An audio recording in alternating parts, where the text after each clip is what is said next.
Olá pessoal, boa noite. Hi guys. Já tem um bordão do Wilson aí, né? Hi guys.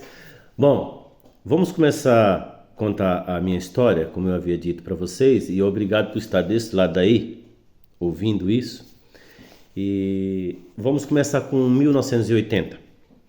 Então, o capítulo 1 hoje eu não sei se vai durar 5 ou 6 ou 7, eu vou ver o que eu consigo contar, para não contar correndo também. E não digo hoje, mas nos próximos capítulos vão ter umas coisas muito engraçadas, vocês vão querer ouvir, que é muito engraçado das coisas que eu aprontava na Bahia. Isso tem a ver com tudo que a gente vai falar. Então, assim, em 1980, vamos começar com 1980. Eu tinha meus 12 anos, eu aprontava muito, nossa, todo mundo sabia que tudo de desgraça que acontecia. Meu pai era conhecido como Zé Bandeira, o apelido que colocaram nele lá, ele é uma pessoa muito conhecida. Então toda a desgraça que acontecia era filho de Zé Bandeira, mesmo que eu não fizesse, era eu que pagava o pato. E eu apanhava muito. Eu apanhei até os 17 anos. E a minha mãe dizia assim, não que ela falasse para eles, não, meu filho tá errado, apanha, bate, mas as pessoas falavam que eu tinha um problema, que eu não batia bem da cabeça, e ela falava assim, isso é inteligência pura, o dia que meu filho completar 18 anos eu vou mandar ele para São Paulo. E minha mãe, como eu, odiava a roça. Ela ficou lá obrigada por causa do meu pai. Ela sempre odiou. A minha mãe é uma pessoa que, eu vou falar mais dela na frente, mais pra frente eu vou falar dela, mas é uma pessoa que nasceu à frente do seu tempo, a minha mãe. E ela percebeu isso em mim. E ela fala assim, ele tem muita energia, isso aí é energia pura, ele tem muita energia que ele não consegue gastar, ele é inteligente, ele precisa sair da roça, Zé. Falava pro meu pai. Não, pro meu pai acho que estaria lá até hoje. Enfim. Aí foi passando, fomos para as escolinhas muito fracas, as escolas muito fracas. E devo ter estudado até uma terceira série lá, que não dá uma primeira aqui em São Paulo, lá em São Paulo. Mas enfim.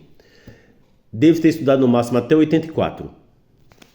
Aí já não estudei mais. Então, ok, já estava com meus 17, deixa eu ver, 12, por aí, 17 anos, não, acho que em 85 eu estava com 17. Bom, enfim.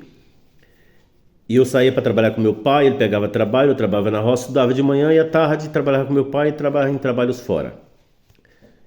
Mas não gostava. E minha mãe também nunca gostou da roça. Enfim. E tanto é que foi eu que ensinei a minha mãe a assinar o nome, que ela não assinava, e eu tenho um RG que depois eu mostro para vocês nos capítulos da frente, que eu ajudei minha mãe a deixar de ser analfabeta, ela não colocava mais o dedo. Eu tenho um RG guardado até hoje, foi eu que ajudei, escrevi o nome dela e coloquei uma folha de papel por cima do nome, falei, mãe, vai passando por cima do azul que está escrito aí, até a senhora conseguir escrever sozinha. Quando ela conseguiu fazer isso, ela tirou um RG novo. E se ela tirou isso em 86, se eu não me engano. Depois eu vou olhar no RG e mostro para vocês. Bom, em 85, 86, embora a gente estava na roça, mas pertence ao distrito de Belo Campo, que é a cidadezinha lá a 30 quilômetros que eu falei. A prefeitura é em Belo Campo. Resolveram fazer uma ponte lá no rio e eu fui trabalhar nessa ponte com o pessoal. Em 85, 86.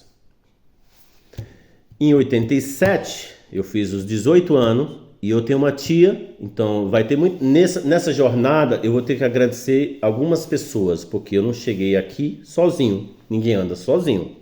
Você tem o seu mérito, mas você precisa de pessoas pelo caminho. Então vai ter primas, eu tenho 3 primas que me ajudaram demais e a minha tia. A minha tia Deixa, irmã do meu pai, todo ano ia à Bahia. E minha mãe falava assim pra ela, quando o Wilson completar 18 anos, você leva ele pra São Paulo. Por meu pai não teria vindo. Em 87, 7 de fevereiro de 1987, eu cheguei em Guarujá, São Paulo. Então, agora entra minha tia. Agradecer a minha tia, que me ajudou muito, deu um quarto para morar na casa dela. E ela me arrumou trabalho numa construção civil. Fiquei trabalhando.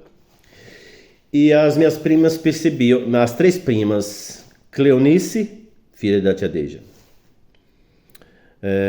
Cleonice, acho que até o Alex comentou que ele conhece uma delas, acho que é a Celina. Celina, Cleonice e Zumira. A Zumira do magistério, todas professoras.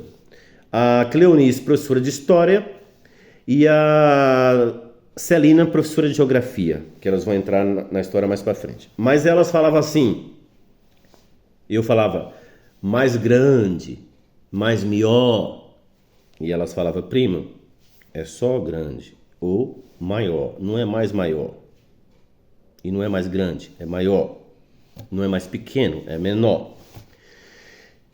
E de todas elas, a que mais ficou de olho em mim foi a Zumira. A Zumira falou assim para a tia Deja, tia, eu morei com eles muito tempo, acho que alguns anos, e tia, mãe, o primo é diferente, ele precisa estudar.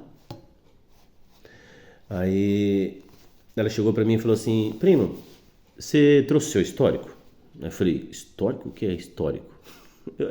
Gente, é um caipira, não um caipira dandi, mas era um caipira dentro de Guarujá, em 87. Era muito engraçado. O que acontece? Ela falou assim, você precisa do histórico, primo, você precisa estudar. E elas percebiam, principalmente a Zumira, que só me corrigia uma vez.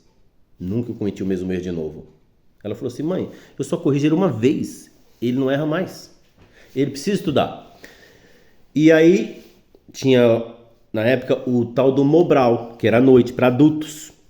E ela falou, você precisa estudar. Aí o que acontece? Como é que vai estudar se eu não tenho documento que prova que sério eu parei? Falando errado desse jeito. A Zumira me colocou na bicicleta dela. Lembro como fosse... Isso foi em 87. Graças a Deus eu tenho uma memória privilegiada. E vou conseguir lembrar do nome de todas as pessoas que passaram pelo caminho. Até professoras de outras matérias. Eu consigo lembrar e vou falar o nome deles. A Zumira me colocou na bicicleta, Calói 10 dela. E foi engraçado porque ela me colocou no quadro. Em vez de eu levar ela, eu já tinha 18 anos. Ela me levou. Quem é do Guarujá sabe. Na Avenida Pugliese, a escola Vicente de Carvalho. E ela chegou para a moça e falou assim, meu primo veio da Bahia, não tem histórico, preciso fazer uma prova. Aí eu fiz a prova.